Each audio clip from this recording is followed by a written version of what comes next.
lot of apps and sell them. So instead of just loading 2D content, we guide you fully until it's in the store, until it generates money for you. Okay. Some instructors talk about it.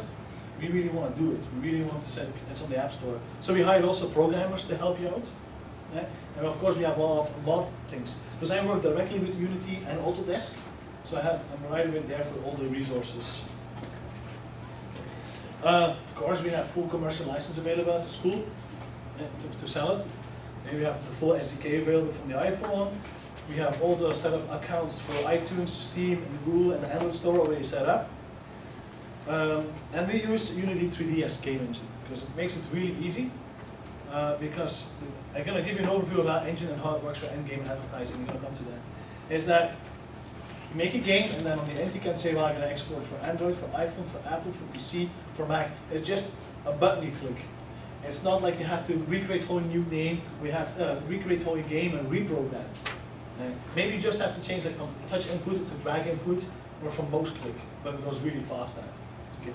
I used to work with the source engine and the real engine, and I worked a lot with the source engine. If you go to the website, you can find all my tutorials for sale there. But it's too limited. Some students will want to do 2D person, 2D game. Some people want to do first person. Some people want to slight smaller. Unity gives that answer. Okay. And of course, everybody has heard of AppMobs? No, I'm going to come to that, and that's what makes easy money for students. And AppMobs is very interesting. Maybe the next one. Okay. I think all of them. Who has not played an iPhone game? I haven't. Okay. When you play iPhone games, on top you see sometimes a slider and a button. It's advertising when you play it. Yeah, who has seen it? Okay. When you play it, you see on top advertising sometimes, especially for free games. Okay. For each 1,000 impressions, you get money. For each time a person clicks on it, you get money. So you can easily create a free game. I'm going to show you what I did. And you think like, oh my god, a game, it's a lot of work. You make a simple iPhone game, make it for free, you put the advertising in here. Okay, you don't have to go to call to a company, hey, can you put advertising there? No. The company AppMobs takes care of it. The only thing you have to do is plug in the SDK in your software, and then the advertising is there, and you can set up a PayPal account, and the money goes in your PayPal account. I wrote a plugin for it, for students and people who want to buy it. It's very simple, you can charge like $15, and it takes you then 15 minutes to integrate the SDK, and I'll even 15 minutes. It's drag and drop a script in Unity, and drag and drop 2 files in your project file, and you're done. And you set up your account for 1 minute, and each time somebody plays a game, sees it, money is sent to your PayPal account. That's awesome. So what does AppMobs does? It talks to the different agencies, the publishers, and the advertising companies, and then they look at your game. The moment they put it there, they're going to look at your game and see how so many downloads, they're going to give you more money even. Okay. And you don't have to do anything, it generates money. Is it hard to get the game in with AdMob, or do they want like more the merrier? Because I mean, like if you get in with AdMob, say, and they put an advertisement on your game, and your game's terrible, nobody plays it. I mean, they haven't necessarily lost anything, right? For them, it's only win-win. So yes, I would imagine it. Yeah, be of course they're gonna. So what that here AppMobs, okay, what they do is AppMobs, what they do, they negotiate with the agency and the publisher and the advertiser. Look, how much money will you give us to put advertising in that game? If they see a game takes off, like a free game, like millions and millions downloads, a lot more advertising comes. Oh, put my advertising there. They negotiate. You don't have to do any negotiating, and there's no loss for you. You cannot lose money in it. Okay. And yes? Yeah, AdMobs is Apple not phasing that out though in favor of their own platform? Yes. There's a lot of things that you heard here at the conference that are totally wrong. First of all, I want to clear out a little bit. The terms of service contracts changed, and the people heard a buzzword, and they changed it, and they tell it's all locking down. That's not true. Because Apple changed their terms of service contract on Friday. It changed totally again. What they say no is, it all depends if you like it. But wait till Wednesday. No, I'm not afraid no. Because the only thing what they really wanted to block was Flash. Yep. That was their main concern. AdMobs, yes, they're going to block it probably. They're going to probably change to iAd. Will it change for you? No, it's just another plugin you're going to have to plug in. Right. But it will still say the money generating things. As you know, some years it's 3ds Max, it's popular, some years it's Maya. It changes. But the concept of making money in that way does not change. And that's a lot of people don't realize that.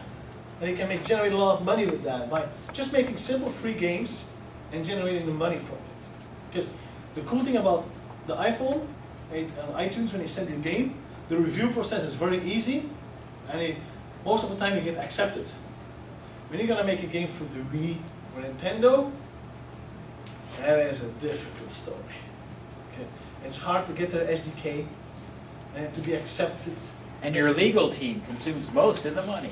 Yeah, exactly. The SDK is 20 grand. You have to have an office, or else they won't give you one. Yeah. So also like it's if you do like look at the Wii, it's per title you have to pay. Right. So it's $10,000 per title. You want to make 5 games, $50,000.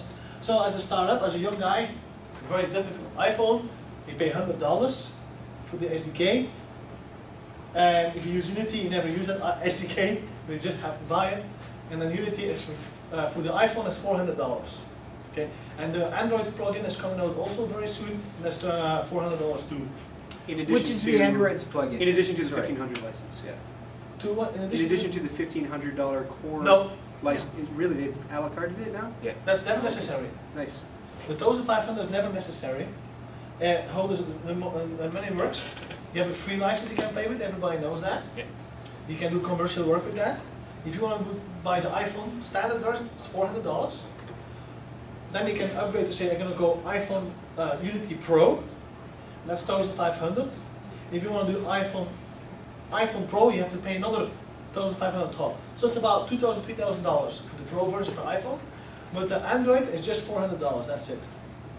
And I think as a student, $400 starts to be affordable. And of course it's lots of money. But if you say it's $3,000, there's a huge difference again there. That's why Unity took the same concept as NVIDIA. Maybe you know the story of NVIDIA. When NVIDIA came up, they said, everybody knows the NVIDIA graphic cards. Yep. Okay. When they came up, everybody declared them crazy basically. They said, we're going to make graphic cards really cheap. When we looked at before at SGI and all those things, were super expensive to computers because of the graphic cards. They said, we're going to make super cheap graphic cards. Everybody laughed. But guess who won? NVIDIA started the market with all affordable graphic cards. And that's why... How much is an SGI workstation today, Carl? Yeah, $2? No, when you looked at like 10 years ago or 15 years ago, that was super expensive. Top right at $15,000. Now we're going to buy graphic cards for $300. Nobody complains about it. But they still say it's too expensive. And it's affordable and they get good quality for it. And that was the same idea Unity did. They succeeded from here to eternity. And they are growing. Every month, 2 million users are adding their plugin on their web browsers. So you mentioned.